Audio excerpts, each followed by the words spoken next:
Parece ser que el enemigo tenía intenciones de que no predicara con mis notas hoy.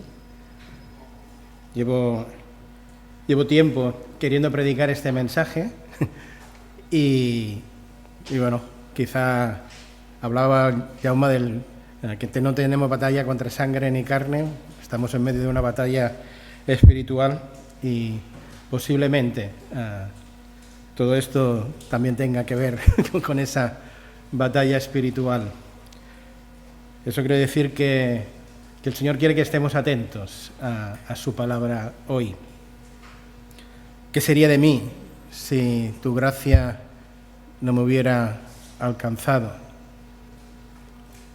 ¿Dónde estaría hoy si tú no me hubieras perdonado? Acerquémonos, pues, confiadamente al trono de la gracia para alcanzar misericordia y hallar gracia para el oportuno socorro. En esta mañana Dios ha puesto en mi corazón invitaros a todos los que estamos presentes a tener un encuentro personal con la gracia de Dios. Quisiera invitaros tanto a aquellos que ya tenéis una relación personal con Dios y que por tanto os definís como creyentes, como aquellos que sois conscientes que aún no habéis rendido vuestras vidas a Dios y que por tanto no os definís como creyentes, a que tanto unos como los otros abramos nuestra mente y, por qué no, nuestro corazón, para que la gracia de Dios nos impacte a través de la exposición de su palabra. Mi ruego y mi deseo es que aquellos que nos consideramos creyentes seamos impactados de nuevo por la gracia de Dios y que ese impacto provoque en nosotros un profundo agradecimiento y sentido de adoración a Dios que nos impele de tal modo a la acción, al compromiso, a la consagración y al servicio. Y a la vez mi ruego es que aquellos de vosotros que sois conscientes de que aún no habéis tenido y no mantenéis esta relación personal y vital con Dios, este encuentro con la gracia de Dios os lleve precisamente a tomar la libre decisión personal de caer rendido ante Él, ante la obra preciosa de Jesús en la cruz, y que decidáis en el día de hoy establecer una relación personal al depositar vuestra fe en Cristo Jesús. ¿Qué es la gracia de Dios? Algo básico. La palabra traducida en el Nuevo Testamento como gracia viene del griego charis, que significa favor o don o bendición no merecida. La gracia de Dios es, pues, un favor inmerecido de Dios hacia cada uno de nosotros. La gracia es una bendición que Él nos da, sin que nosotros nos las merezcamos o que hayamos hecho absolutamente nada para merecerla. La gracia de Dios es el don de Dios, es la acción por la cual Dios nos bendice con su salvación y con el perdón de sus pecados. La hermosa combinación del amor de Dios, la gracia de Dios, la misericordia de Dios, hace que Dios no nos trate como merecemos, sino como necesitamos. Lo que merecemos es condenación, pero lo que necesitamos es salvación, transformación, perdón, sanidad, liberación. Y todo esto es lo que aporta la gracia de Dios. La cruz es el lugar donde muere Jesús tormentado por nuestros pecados, sustituyendo cada uno de nosotros, y esa cruz es, con diferencia, la mejor y más potente ilustración del amor, la misericordia y la gracia de Dios. Lo cierto es que todos y cada uno de nosotros lo que merecemos es el juicio de Dios, el castigo de Dios. Pero en la cruz recibimos la misericordia de Dios al ser liberados del juicio. Recibimos la gracia de Dios al ser salvados y perdonados de todos y cada uno de nuestros pecados. Es por ello que la recomendación de la palabra es la siguiente: acerquémonos, pues, confiadamente al trono de la gracia para alcanzar misericordia y hallar gracia para el oportuno socorro. Es por ello que en esta mañana la palabra de Dios nos está invitando a todos y cada uno de los que estamos aquí a tener un encuentro con la gracia de Dios, que es lo mismo que tener un encuentro personal con aquel Jesús que murió por ti y por mí en la cruz. Y quiero hacer énfasis en que ese encuentro de la gracia de Dios, ese encuentro personal con Jesús, no es algo que necesita solo aquel que no conoce y que no ha aceptado a Jesús aún como su Señor y Salvador, sino que aquel que ya ha aceptado a Jesús y que ha tomado esa decisión de que Él sea su Salvador, necesita imperiosamente cada día tener ese encuentro personal con Jesús. Porque los creyentes evangélicos no creemos en una religión, sino creemos ¿en qué? En una relación personal con Jesús. Por tanto, tú y yo necesitamos tener ese encuentro con la gracia de Dios. Pero, y como suelo decir, los peros son muy relevantes, importantes, pero para entender la gracia de Dios es imprescindible entender qué es el pecado. Y con el pecado hemos tomado. Porque sin entender el pecado no podemos valorar ni apreciar la obra de Jesús en la cruz. ¿Qué es el pecado? A nuestra sociedad le gusta pensar y proclamar que el hombre es bueno por naturaleza. Pero lo cierto es que no es así. No tan solo la Biblia, sino que la cruda realidad, la realidad cotidiana, se encarga día tras día de hacernos ver que el hombre, lejos de ser por naturaleza bueno, es malo por naturaleza. O lo que es lo mismo, es pecador. La palabra pecado es una palabra ahora casi malsonante, una palabra que tiene muy mala prensa en nuestra sociedad, una palabra de aquellas que diríamos que no es políticamente correcta. Pero la palabra pecado es muy antigua, es una palabra que no se inventó el cristianismo, es una palabra que ya existía antes del siglo I y que los escritores bíblicos, digamos, tomaron prestada y la llenaron de contenido y de significado espiritual. La etimología de la palabra pecado es que pecado es fallar al blanco. Pecado es no llevar a cabo el propósito para el que algo o alguien ha sido creado. Este es el significado de la palabra pecado en su original.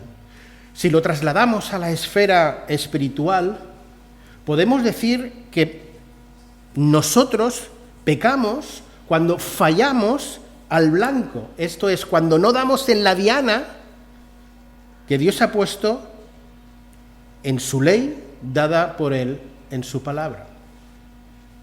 Nosotros pecamos cuando no llevamos a cabo el propósito o los propósitos por los cuales nosotros fuimos creados por Dios. Nosotros fuimos creados para amar y adorar a Dios. Por tanto, el pecado, además de ser una infracción de los mandamientos de Dios, porque no damos al blanco, es una falta de amor a Dios, una falta de amor al prójimo y una falta de amor a nosotros mismos. Muchos son los que argumentan que ellos no son pecadores, porque te dicen, oye, es que yo no he matado a nadie, o es que yo no robo. Porque según ellos no infringen lo que consideran las leyes más importantes de la ley de Dios. Suponiendo que eso sea cierto, suponiendo que nadie ha matado a nadie y que nadie ha robado, y eso de robar, aunque sea un folio del cole o del trabajo, ya es robar. ¿Quién de los que está aquí no ha mentido nunca? Aunque sea una mentira piadosa, de aquellas que decimos.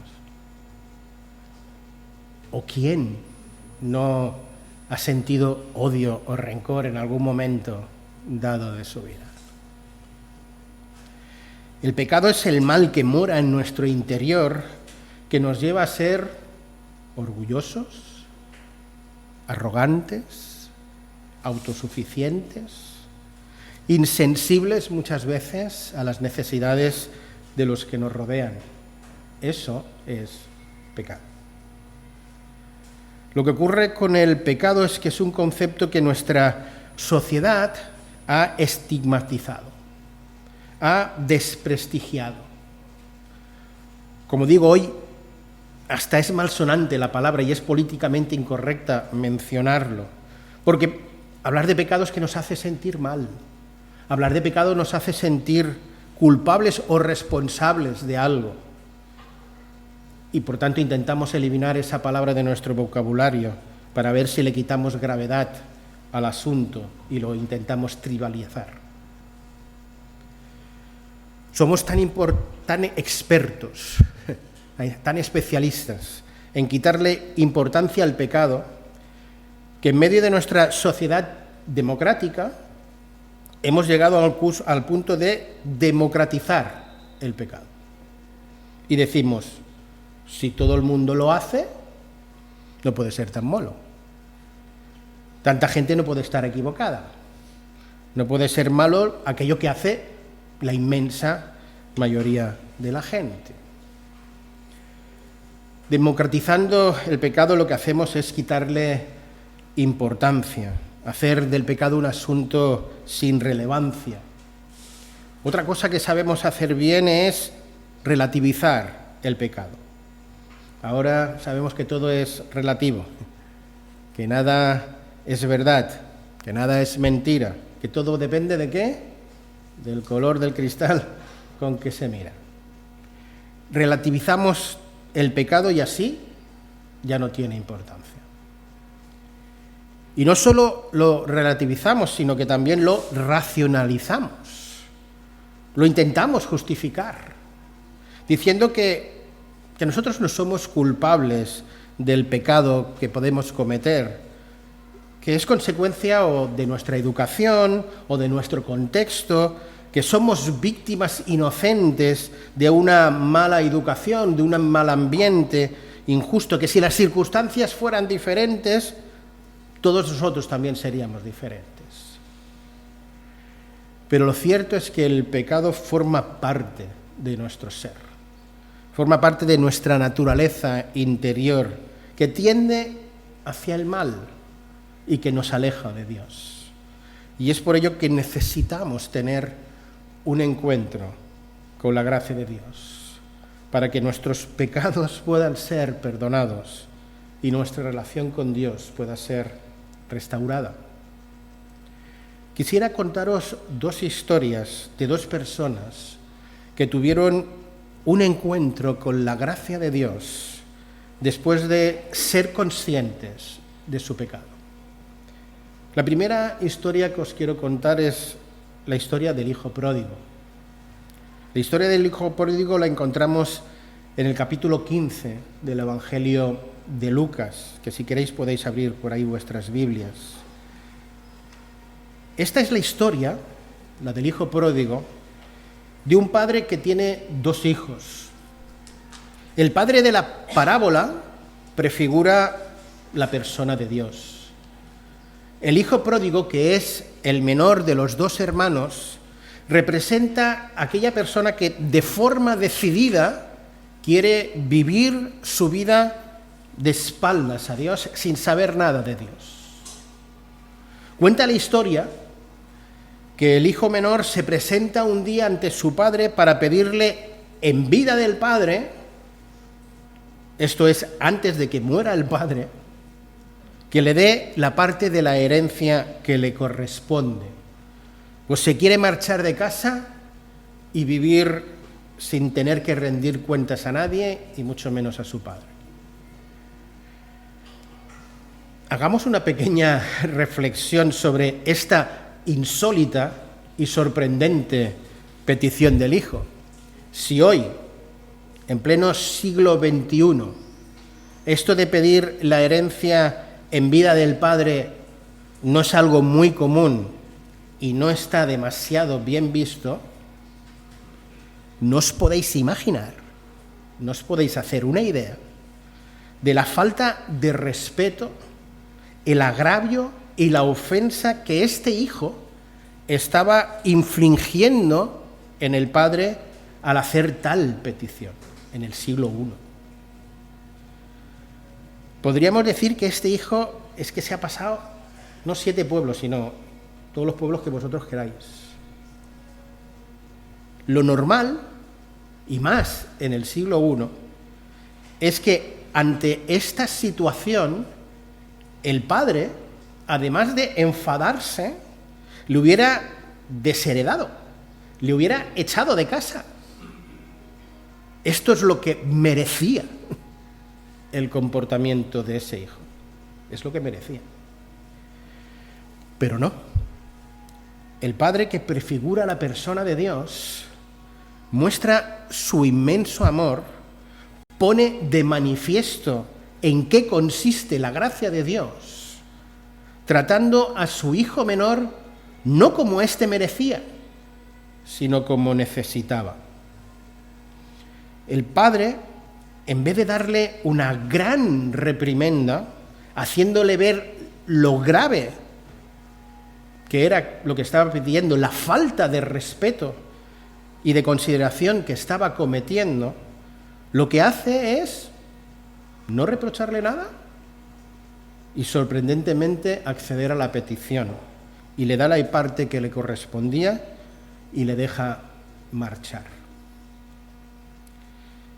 Jesús, al contar esta actitud tan sorprendente del Padre, lo que nos está enseñando es que Dios respeta nuestro libre albedrío. Dios nos dio la capacidad a los hombres de tomar nuestras propias decisiones. Y Dios respeta el derecho que todos tenemos de equivocarnos y de tomar decisiones tan desafortunadas y erróneas como fue la de pedir la herencia del padre mientras éste aún vivía, para acabar malgastándola. El padre, esto es Dios, decidió no tratar al hijo como merecía, sino como necesitaba, y lo dejó ir con la herencia a sabiendas que la iba a malgastar, pero que una vez vuelto en sí pudiera experimentar en sus propias carnes el amor y la gracia de Dios. Como era predecible, la historia continúa mostrándonos cómo ese hijo despilfarró el dinero en fiestas, en prostitutas, en malas compañías. Cuando el dinero se acabó, se acabaron también los amigos que le reían las gracias. La parábola sigue literalmente de la siguiente manera. Dice así: cuando lo había gastado todo, vino una gran hambre en aquel país y comenzó a pasar necesidad. Entonces fue y se acercó a uno de los ciudadanos de aquel país y éste le mandó a sus campos a apacentar cerdos. Apacentar cerdos para un judío era el trabajo más despreciable que pudiera existir. Pero aquí no acaba la desgracia de este hijo pródigo. Sigue diciendo el texto: y deseaba llenarse el estómago de las algarrobas que comían los cerdos, pero nadie se las daba. Entonces, volviendo en sí, dijo: ¿cuántos trabajadores de mi padre tienen pan de sobra, pero aquí yo padezco de hambre? Me levantaré e iré a mi padre y le diré: Padre, he pecado contra el cielo y contra ti. Ya no soy digno de ser llamado hijo tuyo. Hazme como uno de los trabajadores. Y levantándose, fue a su padre. La parábola llega a su momento culminante cuando se nos relata el encuentro del padre con el hijo. Lo normal hubiera sido que cuando el hijo llega a casa, el padre le hubiera hecho esperar allí a la puerta un buen rato, a la vista de todos, para que se hiciera pública su vergüenza. Y una vez que ya estaba en la presencia del padre, haberle leído la cartilla bien leída, haciéndole ver la vil decisión de pedir en herencia en vida de su padre y lo despreciable que era haber malgastado la herencia como la había malgastado. Pero no, la historia no va así. Porque la gracia de Dios no se trata de esto. La gracia de Dios no trata al hombre como merece, sino como necesita. Cuenta la parábola que ese padre amoroso, que representa a la persona de Dios, salía cada día a la colina para ver si su hijo regresaba a casa. Y la historia sigue diciendo lo siguiente: y cuando el hijo todavía estaba lejos, su padre lo vio y sintió compasión por él. Y corrió y se echó sobre su cuello y lo besó.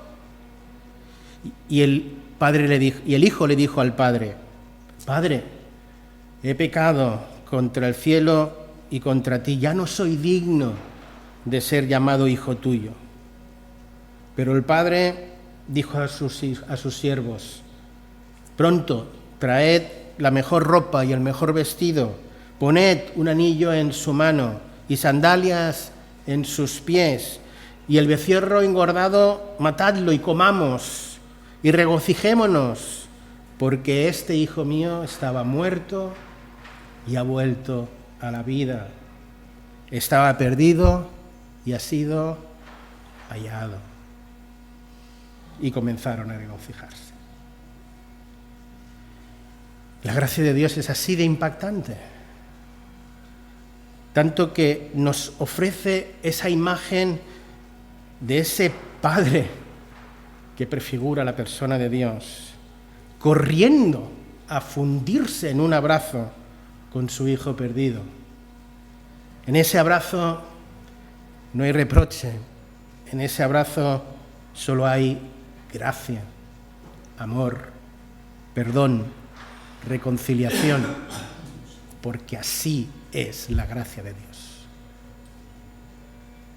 Y en este momento yo quisiera de verdad dirigirme de forma especial a aquel que por alguna razón se ha alejado de Dios. Y también a aquel que por la razón que sea aún no ha rendido su vida al Señor. A ambos os digo, Dios os está esperando con los brazos abiertos. Dios solo espera que como ese hijo vuelvas con un sincero arrepentimiento. Y te promete tratarte no como mereces, sino como lo necesitas.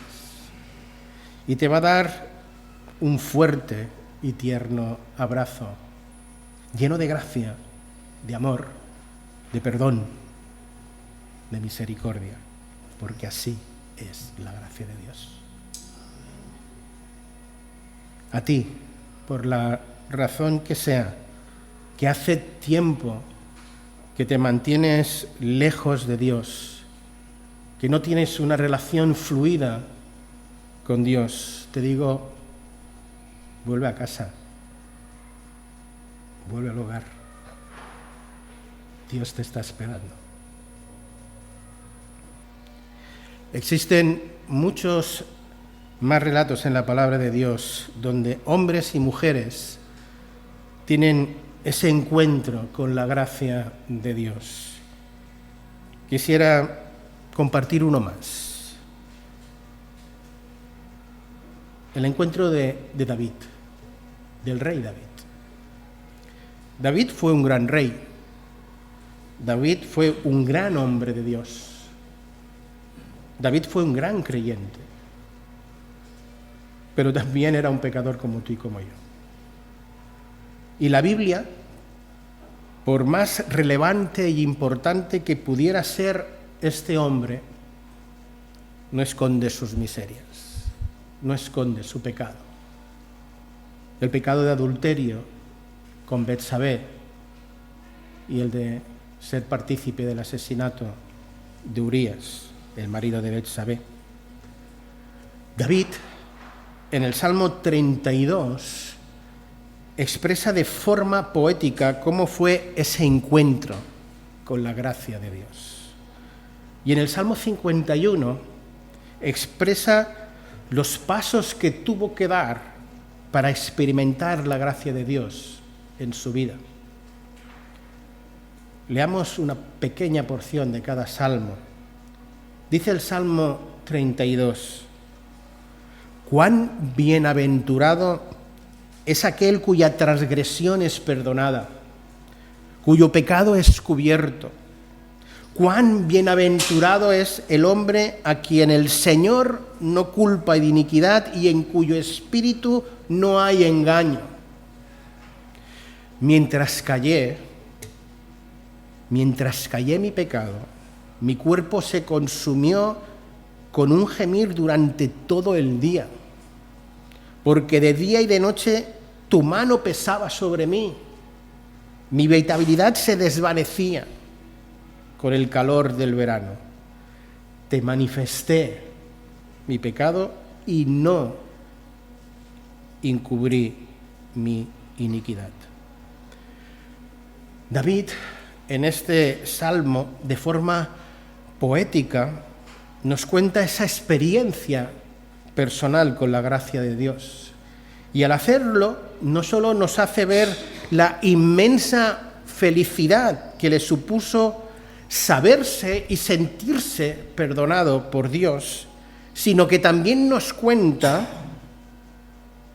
cómo experimentó todo ese tiempo que él vivió a espaldas de Dios, cómo la amargura de su corazón, la desesperación que había, su gemir todo el día.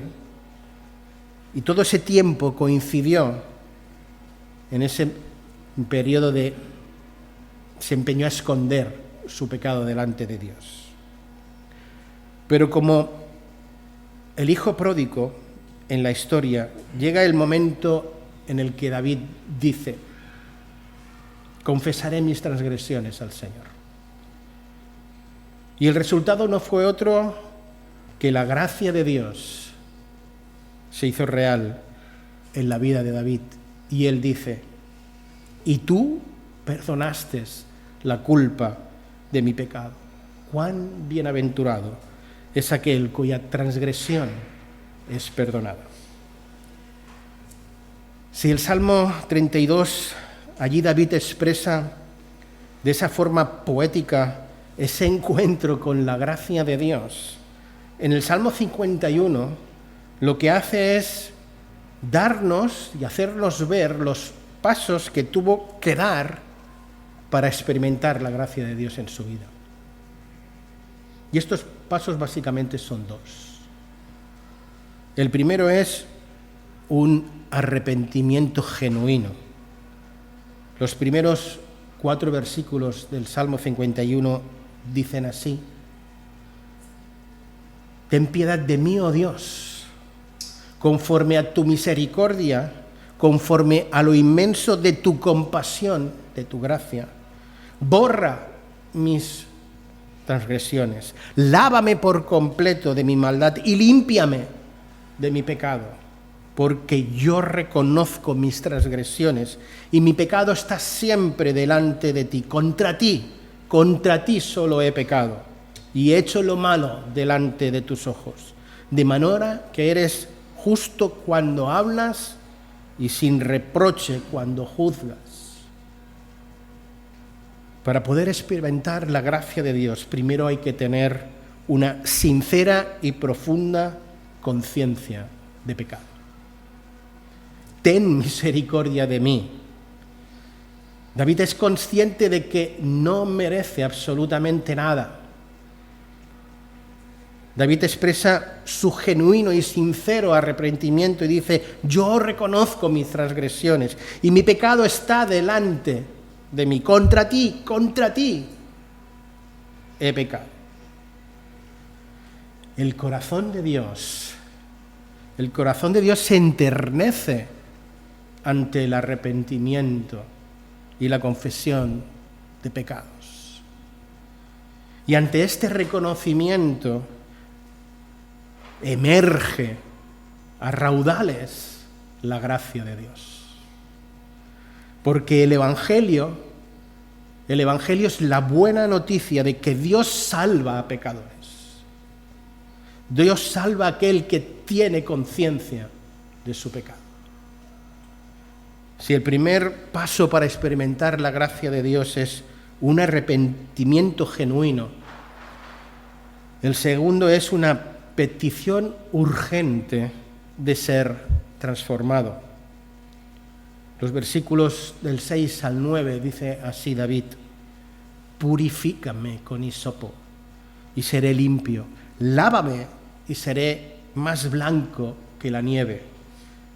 Hazme oír gozo y alegría, que se regocijen los huesos que has quebrantado. Esconde de tu rostro mis pecados, borra todas mis iniquidades. Crea en mí, oh Dios, un corazón limpio y renueva un espíritu recto dentro de mí. David, con estas palabras, expresa su anhelo de ser sanado, no solo de ser perdonado, sino sanado totalmente. David pide una limpieza total. David le pide una transformación total a Dios, un perdón integral. Le pide que borre, que olvide todos sus pecados, que no los tenga en cuenta. Y he aquí la gracia de Dios, que sin merecerlo, sin Él haber pagado nada por ese pecado, Dios accede a ello. Es una verdad que la Biblia declara una y otra vez. Venid a mí ahora, dice el Señor. Aunque vuestros pecados sean como la grana, como la nieve serán emblanquecidos. Aunque sean rojos como el carmesí, como la blanca lana quedarán.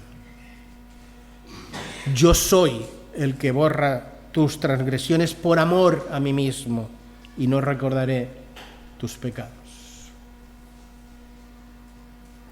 ¿Qué es lo que vamos a hacer con nuestro pecado? ¿Qué es lo que vamos a hacer con nuestro pecado? ¿Esconderlo o encararlo? lo mejor es encararlo, lo mejor es confesarlo, para que así Dios pueda, por su gracia, perdonarlo y olvidarlo. Y David, ante la gracia de Dios, que le perdona y olvida todos sus pecados, lo que le hace es pedirle esa transformación interna. Crea en mí un corazón limpio, renueva un espíritu recto dentro de mí. David está pidiendo un trasplante de corazón. David es consciente de que necesita una regeneración interior, una total transformación interior. Y eso solo se lleva a cabo cuando depositas fe y confianza en la obra de Jesús en la cruz, porque es allí donde Jesús paga la deuda de nuestro pecado. Solo esa decisión de aceptar a Jesús como nuestro Señor y Salvador es la que genera en nosotros una transformación total. Y como dice la misma Escritura, aquel que toma esa decisión, una nueva criatura es, las cosas viejas pasaron y aquí todas son hechas nuevas. Por tanto, ¿qué vas a hacer tú con el pecado? ¿Esconderlo? ¿Enterrarlo? ¿Negarlo? Lo mejor es encararlo. Lo mejor es confesarlo, para que así Dios pueda, por su gracia, perdonarlo. Como os decía al principio, este mensaje está pensado tanto para creyentes como para no creyentes. Pues tanto uno como los otros, de una manera u otra, todos necesitamos tener ese encuentro con la gracia de Dios. Los creyentes necesitamos ser impactados de nuevo con el mensaje de la gracia de Dios. Fuimos salvados en su día por gracia y necesitamos vivir día tras día en la gracia de Dios. Necesitamos ser conscientes todos los días de la gracia de Dios. Los creyentes corremos el peligro de creernos que por ser hijos de Dios, por haber dicho un día sí a Dios, ahora ya no necesitamos la gracia de Dios. Pero no es así. Ese don inmerecido lo necesitamos todos los días, seas creyente o no creyente. Queridos creyentes, aquellos que estamos aquí y que somos creyentes, no caigamos en el error de desvalorizar la gracia de Dios, de tener en poco la gracia de Dios, de pensar que por ser ya creyentes ya no tenemos esa necesidad de la gracia de Dios. No caigamos en el orgullo, en la prepotencia, sino que seamos tremendamente humildes y profundamente agradecidos a la gracia de Dios. Y es por ello que el autor de Hebreos dice: acercaos, pues, confiadamente al trono de la gracia para alcanzar misericordia y hallar gracia para el oportuno socorro. ¿Cómo se puede uno acercar a Dios para hallar ese oportuno socorro? Pues solo a través de la fe. Solo a través de la obra de la cruz. Efesios 2, 8 dice: porque por gracia sois salvos por medio de la fe, y esto no es de vosotros, sino de Dios. La fe es la única manera de acceder a la gracia de Dios. La gracia de Dios es el único medio por el que nos podemos salvar. Es la única manera que tenemos para establecer una relación personal con Dios. Y es por ello que en esta mañana quiero invitarte a ti que aún no has depositado tu fe en Jesús a que lo hagas, a que descanses en la obra de la cruz, para de esta manera tener ese encuentro con la gracia de Dios. Es por ello que te quiero invitar a aquel que esté aquí o que esté visualizando esta grabación y que aún no ha recibido a Dios en su vida. Le invito que allí donde está, en este mismo momento,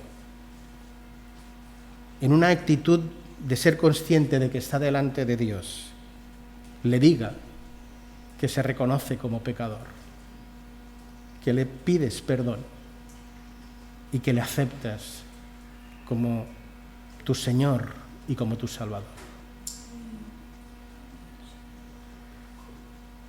Mi ruego es que en este preciso momento tú tengas un encuentro con la gracia de Dios y que el impacto del amor de Dios, la misericordia de Dios, el impacto de la gracia de Dios te haga caer rendido ante Él y tomes la decisión libre y personal de aceptar a Jesús.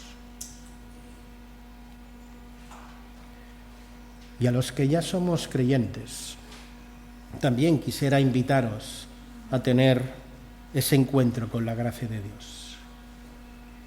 Y que ese encuentro lo tengamos precisamente al celebrar la Santa Cena. La palabra de Dios esta mañana nos invita una y otra vez. Acerquémonos confiadamente al trono de la gracia para alcanzar misericordia y hallar gracia para el oportuno socorro. Convierte este momento de celebración de la mesa del Señor en lo que realmente es, un momento de acercarse a Él de forma confiada, sabiendo que el precio de nuestra culpa de pecado ha sido perdonada y pagada. Ya está todo cancelado, todo pagado en esa cruz. Comamos de ese pan que nos recuerda el sacrificio de Jesús, su cuerpo clavado en la cruz, y hagámoslo con un profundo agradecimiento.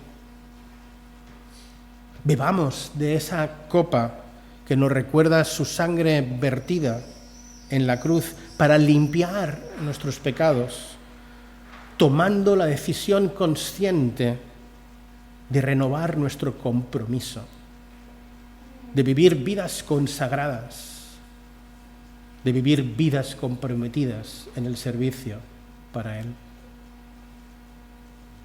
Participemos de los símbolos, siendo impactados por la gracia de Dios, de tal forma que no nos permita vivir nuestras vidas ni lejos de Dios, ni de ninguna forma que pueda deshonrar a Dios. Vamos pues a participar juntos de la mesa de Dios y tener ese encuentro con la gracia de Dios. Amén.